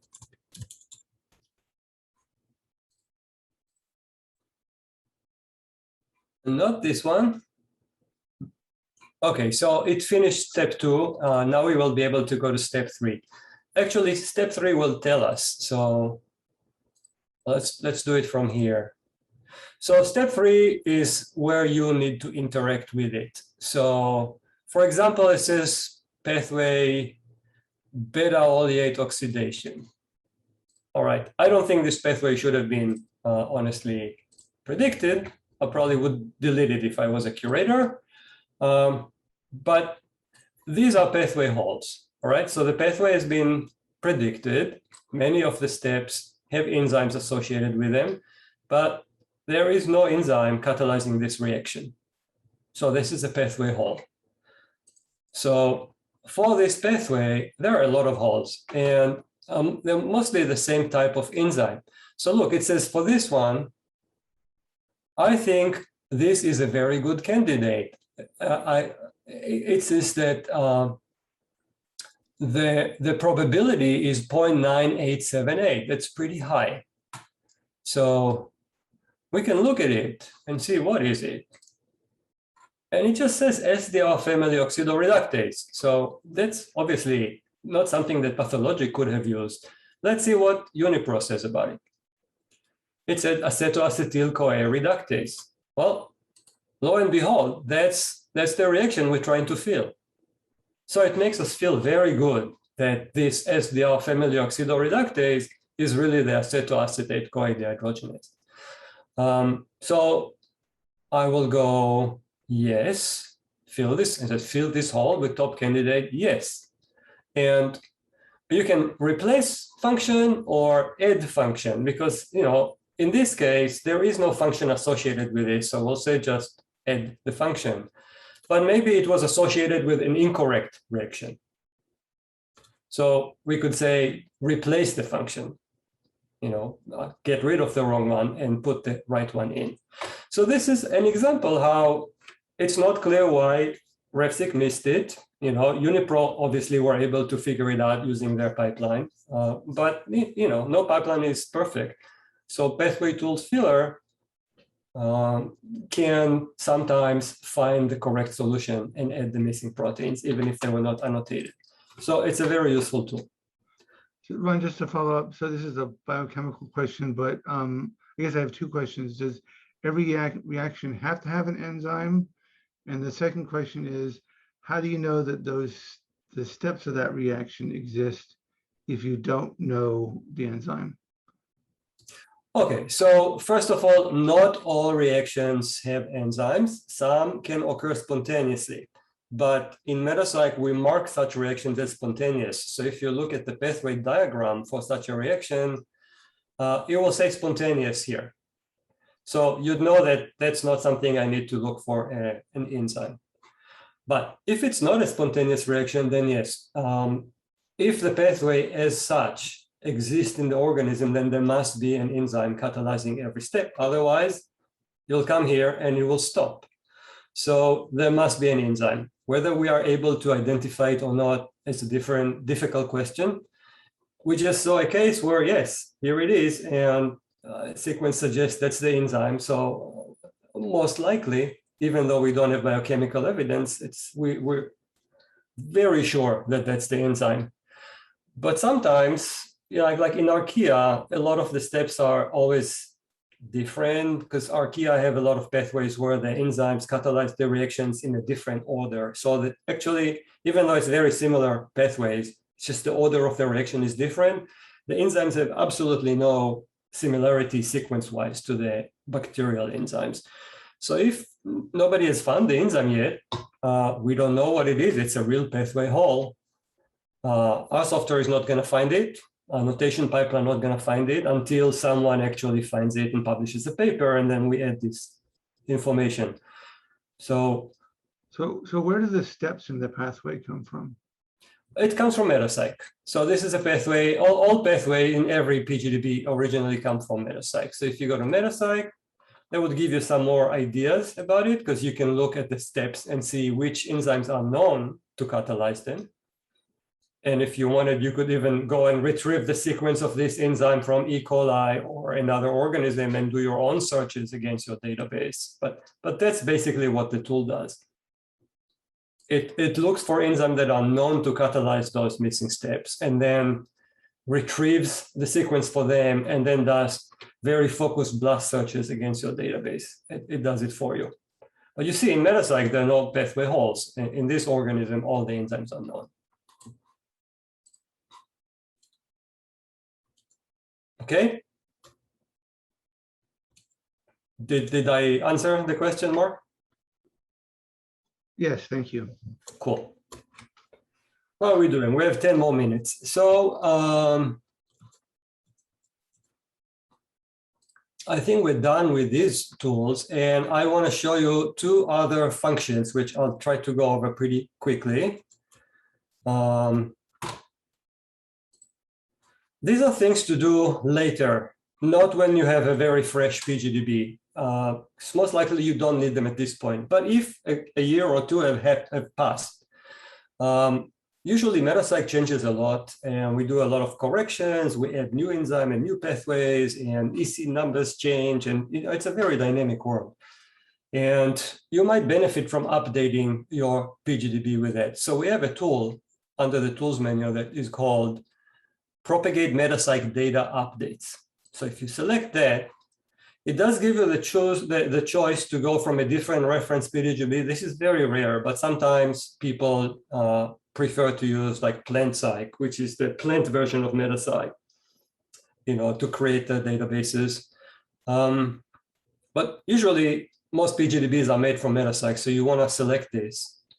And then the tool runs and looks for all the differences between objects that have the same frame ID in your database and in Metacyc, and shows what the changes might be. So while we're waiting for it to process, I can tell you that it it has three major sections, one for compounds, one for reactions, and one for pathways. And it lists the differences in each of them separately. So you get this long list, like for the compounds, it will come and say 33 compounds have structures in Metascic, but not in your database. What do you want to do? So usually options are select for update, in which case you can look at each of them and make a decision, or propagate all. I'd say for something like this, it's pretty obvious. We've added the structures in Metascic. They were not there at the time that you created your PGDB. I would just click propagate all, and in a fraction of a second, all structures are moved to your database. Here we go. So we have those three sections that I just mentioned, the compounds, reactions, and pathway. And also, if it finds a lot of differences in just a few pathways, it suggests to you that you would inspect them and maybe update the pathway. But I like to go this way and maybe even run it multiple times. So she says, 2 compounds, structures in Metascic, not in this. I'd say propagate all, it's done. It says 2 already propagated. 192 have structure differences between them.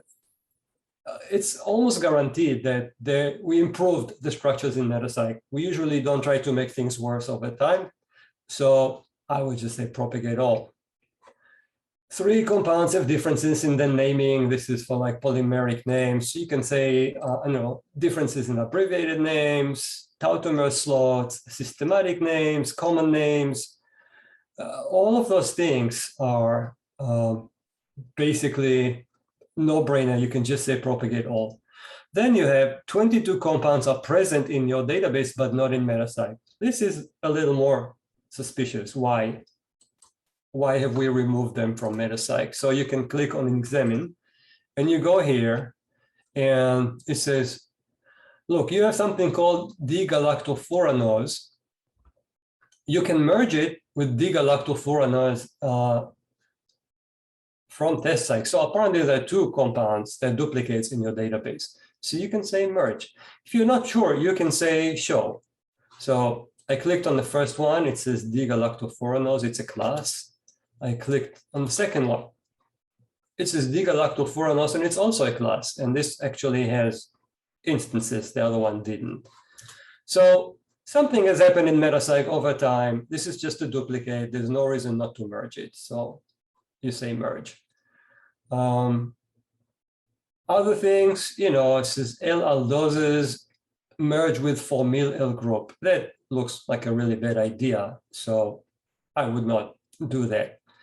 But the question is, do you need that? It says L-aldoses, it's not in any reaction. It doesn't seem to fulfill anything in the database. It's been removed from Metascic. I would say just remove it. So I would mark it like this under the delete column. And so I move on one by one, figure out what to do. And when I'm done, I click done, and then it will delete the ones I marked to delete, merge the one that I marked for merge. And it gives me the option to change mine. Now it says, okay, there's structures. Which one do you want to keep? Honestly, I don't know. It doesn't matter here at this point. I think that looks fine. Notice when you do things like this, it splits conveniently the screen to 2 parts. So you can see the one in Metascic and the one in your database at times. When you're done with this, you can do Control-1, and it will restore it to one screen. If that's confusing, it's under preferences. You can have layout or window pane. So Control-1 is just shortcut for one pane. If I do Control-2, I'll go back to 2 screens. So I usually bring in all of the changes for compounds. I then usually also bring in all the changes for reactions because, it's reaction direction, EC numbers, all kind of things that are usually more correct in Metascic than in an altered database. With pathways, you might want to look and see what's going on. So I click on select for updates. I say show pathway displays. It splits the screen into 2, shows me the pathways in the 2 databases. I can see already a problem here where this link is in the opposite direction. You see that L-alanine biosynthesis should feed into alanine, not go out. And also this is not a great pathway because this is L-alanine and this is D-alanine. However, in metapsych, this has been changed. So there's an alanine racemization pathway that points into D-alanine. So obviously that's better than this one. So I would say update pathway. And so I'll just do that for all of them, come to my conclusions. This is next 6. Now you can do the next 6. Done. Update. And when you click OK, it will do a whole bunch of other things, cleaning up, removing things that are not needed, importing publications that it feels that are needed, all kind of things. And then it says there are unsaved changes. Do you want to save them? You say yes. Save, you're done. So now your database is being nicely updated with the recent metapsych. And we have 4 minutes. It's not enough to quite show you everything, but I want you to know about the consistency checker. This is a set of tools that is designed to find problems and fix them or bring them to your attention if it can't. So for example, there's the automatic and manual tasks. The automatic ones are pretty straightforward. They do all the fixing on their own. For example, I run validate Go terms. It looks to see if Go terms have changed in the database since this was created. I guess that's not the case now, but or maybe I ran it earlier and saved by mistake. But in general, it will probably find a lot of obsolete Go terms, give you the option to remove them. It will update a lot of the Go terms that have changed. Bring your database up to date with the Go system. There's a lot of other things. If you've added pathways and enzymes and stuff, the statistics at the homepage, this one, they're not updated automatically. If you added a new compound, it's not going to show here. But if you run this tool, recompute database statistics, it recomputes everything and updates the homepage. So that's how you get the homepage to be updated. Then once you've ran all the automatic ones, there are more complex ones that often will require some sort of an input. But for example, remember those hyperlinks where you use the frame construct and it points at something? Well, you might have things that are pointing at things that don't exist anymore. This one says, it was pointing an obsolete EC number, so I fixed it. Now it will point in the correct EC number. So that's great, it did it for you. But here it says, this has a frame. I wonder which frame it is. On this frame, it references LI dose, but let's see if we open the compound. Here, right now it says LI dose is the C5 epimer of something, but it's a frame, but it points to a frame that doesn't exist. Probably something has changed in metapsych. So what one you'd have to do is go to metapsych and look for the correct frame ID of LI dose and then fix it by opening the comment and putting in the correct thing.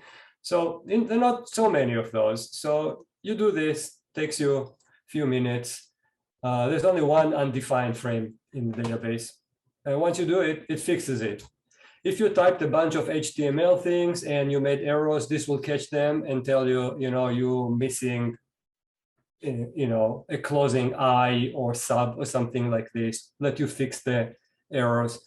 So we're out of time. We'll finish here. I just want you to know that these things are available. And if you need any help, if you wanted to run it on your older PGDBs, you needed help, if things were not clear, you can always contact us. We're always happy to help. And that's pretty much it for today. So if you guys have any questions, I'd be happy to answer them. Ron, I have a big picture question. So I'm trying to understand the process of going from an annotated genome to a pathway within that genome to a pathway with a whole. in that genome. And I'm also trying to understand how significant pathway holes are. Okay, I'll start with the end. The significance is that they expose things we don't know at the moment. Or maybe we know, but the PGDB doesn't know it. So it's a gap in our knowledge. Now, how do they create? It comes from the way that Pathologic creates a new database. So you're probably familiar with the process. Pathologic has two inputs. One is the annotated genome of the organism. The other one is Metapsych. So it looks for all the names in there that it can recognize as enzymes and tries to match it to reactions in Metapsych.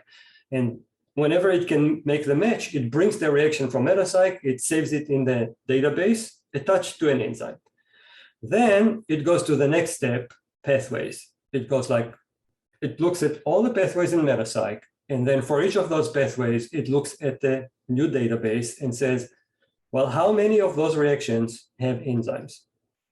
And sometimes it's a no-brainer. If all the steps have enzymes associated with them, then of course the pathway should be there, and it brings in the pathway and all the reactions are attached to enzyme, it's perfect. What if the pathway has 10 steps and 8 of them appear to be occupied by enzyme in the organism? Well, there's a cutoff that you can adjust, but most people will set the cutoff so it will bring in a pathway like this. Because if 8 enzymes are there, it tells you something, most likely the pathway is there. Why? But this is how the pathway holes are created. Because now we have 2 reactions in that pathway that don't have enzyme attached to them. We couldn't find enzyme for those steps. So that represents ambiguity or lack of knowledge. We think the organism has the pathway, meaning it should go from A to B, but something is missing in the middle. Is it really missing? I mean, is it new chemistry we don't know, new type of enzymes that we can't identify? Is it simply an error in the annotation? Maybe the enzyme is slightly different from the enzyme. Maybe the pipeline was not good enough. So then we run the tools for pathway hole fillers trying to identify candidates. Often we can't find them. So you end up with pathway with some holes, and that's just how it is for almost all organisms. You're always going to end up with some pathway holes. And it just tells you, well, there's something you don't know there. We don't always know what it is. Thank you. So does that mean that it seems to me that a pathway has to be in Metapsych for it to get automatically into your PGDB? Is that correct? Yes. There are all the pathways in a PGDB have been brought over from Metapsych. Okay. Now, it's possible, Metapsych has more than 3,000 pathways. It's probably the largest pathway database in the world at this point, but definitely doesn't have all the pathways. Nobody knows how many pathways there are, but I'd assume on the orders of tens of thousands. So it's possible that your organism has a different pathway, not the one we brought from Metapsych, and that's why you have those holes. But if it's not in Metapsych, we cannot predict it. Thank you. Anyone else? I have one question, Ron. I think what you've described last week and this week has involved editing your local copy of the database. And at some point, either when you think you're finished or when you've done a significant number of updates, you perhaps want to publish that back onto the BioPsych website. You can't go into details, but I'm guessing there's a procedure for doing that. Yes, but there's no need to go over it. Basically, I'd say what you need to remember is when you have a database that you think is ready, you send us an email and say, I have a database that I would like to be included in BioPsych, and we'll take it from there. I see. Okay. It's not that difficult. I mean, there's a way to zip all the files into one zip file and then transfer it to us, and then we mount it in BioPsych. It's not difficult. I have a question that can follow that of Mark. So when you have these holes in the pathways and you check and you decide to fill one of them with one of the proposals, appointed. So this new enzyme is fit in the genome annotation that you have loaded.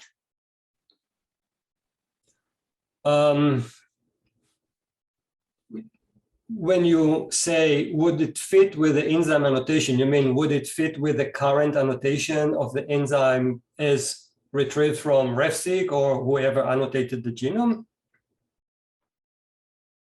No, I'm speaking about the suggestion that is given by the software to by Metapsych to fill that hole in the pathway, that say that reaction for which there is no enzyme annotated in the genome. Yes. So after choosing that possibility that is proposed by Metapsych, the sequence of this enzyme is annotated in the genome. The sequence of the enzyme is annotated in the genome. I mean, Metapsych suggests something from your own genome. It doesn't suggest Metapsych enzymes. What the tool does, it's using sequence information from Metapsych, but it's blasting your own database. So it identifies an enzyme in your organism, most likely that has been misannotated and has a wrong name, but it's the sequence from your organism. Once you do that, you probably want to change the annotation of that enzyme to the correct function. And actually, it would be really nice of you if you contacted the annotators, RefSeq or whoever did it, and tell them, you know, this gene, that's what it does, and you should improve your annotation pipeline. Anna, did I answer you, or did I'm not sure if I I don't know. Maybe I'm understanding something. But I was speaking about the whole filling of the pathways. Yes. Okay. So I understood that you have your annotated genome, and then you have the Metapsych database with the pathways. And when it is found the pathway for which, for instance, one of 10 enzymes is missing, and because maybe there is a wrong annotation in your genome, and you accept the suggestion given by Metapsych, is this included in the genome? So maybe I'm missing something in this process. Yes, it is included in the genome. The suggestions that are made are to proteins that are already in the genome. They just have been misannotated, but they're in the genome. All the suggestions are just for proteins that have been annotated in your genome. Okay. So I was thinking that it was working in a different way. I'm sorry. Yeah, no, it's what it does is it says, okay, this reaction is a pathway hole. We don't know which enzyme in this organism catalyzes it. How can we find it? So the software goes and looks at the same reactions in Metapsych, and in Metapsych it says, aha, we know that the enzymes from these 5 other organisms catalyze this reaction. Let's go and get the sequences of all those 5 enzymes. Now let's come back to our database and blast those sequences against our organism and see if we can find anything in our genome that matches those sequences. And if we do, then we think this might be the missing enzyme. Was that clearer? Oh, it's clear. Thank you. But Ron, that means that protein might not have been annotated at all. True. Okay. Yeah, I mean, sometimes that protein is, as we've seen, it's just, well, it's annotated, but it could say hypothetical protein or HDR protein or something. But is it possible that it didn't receive any sort of annotation? No, it's using amino acid sequence, so it's only blasting against proteins in the database. If that gene has not been annotated at all, there will be no protein associated with it, then the tool will not find anything.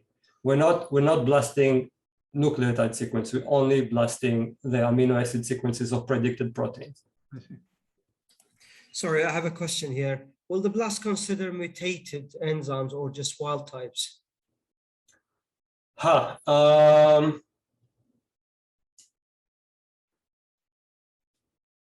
think they're all wild type. Basically, we retrieve the sequences from UniProt. I mean, it's internal for we hold it in at SRI, but we originally brought those sequences from UniProt. I think UniProt only has native proteins, right? So I think it's limited to native proteins, not modified proteins. I think they do. They do have multiple. I've seen a lot of mutated proteins on their website as well. Well, not engineered ones. I don't know what you mean by mutated, maybe, but I don't think they have engineered proteins there, do they? Maybe someone else can help in this answering this question. As far as I remember, I've seen some of them. Yeah.